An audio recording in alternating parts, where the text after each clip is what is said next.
कृष्ण बचपन में बहुत नटखट थे। इनको बचपन से ही बांसुरी बजाने की लगन थी। ग्वाले रोजाना गायें चराने जाते थे। श्री कृष्ण इनके बीच बांसुरी बजाते रहते थे। उनकी बांसुरी की आवाज सुरीली और मधुर होती थी कि जो भी सुनता था वह मुग्ध हो जाता था। श्री कृष्ण की युवावस्था का पहुँचते पहुँचते बांसुरी की आवाज जादू का काम करने लगी थी। जो भी आवाज सुनता था वह बांसुरी की ओर इस तरह खींचता चला आता था जैसे कोई वस्तु चुंबक की ओर खींची चली आती है। ग्वालों की तरह ज्ञातिनी भी बांसुरी सुनने के लिए श्री कृष्ण के पास पहुंचती थीं। शुरू में याति घंटे 2 घंटे बांसुरी सुनकर पी जाती थीं।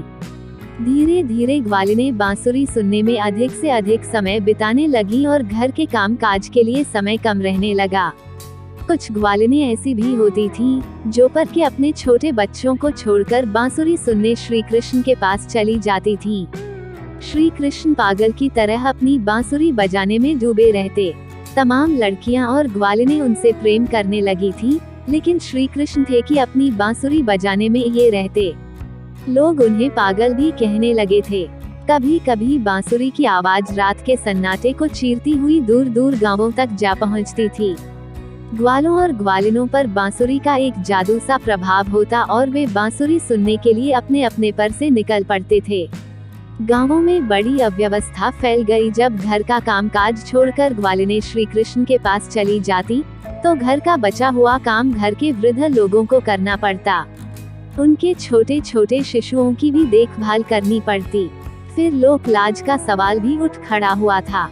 गांवों की युवा लड़कियां और बहुएं लोकलाज त्याग कर श्री कृष्ण की बांसुरी सुनने पहुंच जाती थीं। जब श्री कृष्ण से कहा गया तो उन्होंने कहा, मैं तो अपनी बांसुरी बजाने में डूबा रहता हूँ। मैं किसी को बुलाने तो जाता नहीं। आप अपने अपने परिवार वालों को समझाइए कि वे मेरे घर न आएं। बहू बेटियां न तो घर वालों की बात मानती थी और न किसी बाहर वालों का उन्हें डर था। अब तो एक ही रास्ता रह गया था कि श्री कृष्ण बांसुरी बजाना बंद करें। गांवों के मुखिया, जमींदार आदि सभी परेशान थे। उन्होंने नंद बाबा को समझाया, इसके बाद भी कोई हल नहीं निकला। गांवों के खास लोग उस क्षेत्र के राजा के पास गए और उनके सामने यह समस्या रखी। सबकी बातें सुनकर राजा ने अपने कारिंदों को आज्ञा दी कि मेरे राज्य में जितने भी बांस के पेड़ हैं, झुरमुट हैं, उनको काट दिया जाए और उनमें आग लगा दी जाए। दूसरे दिन सब बांसों के झुरमुट काटकर उनमें आग लगा दी गई। उसी दिन रात के समय श्री कृष्ण की बांसुरी उठवाकर नष्ट कर दी गई।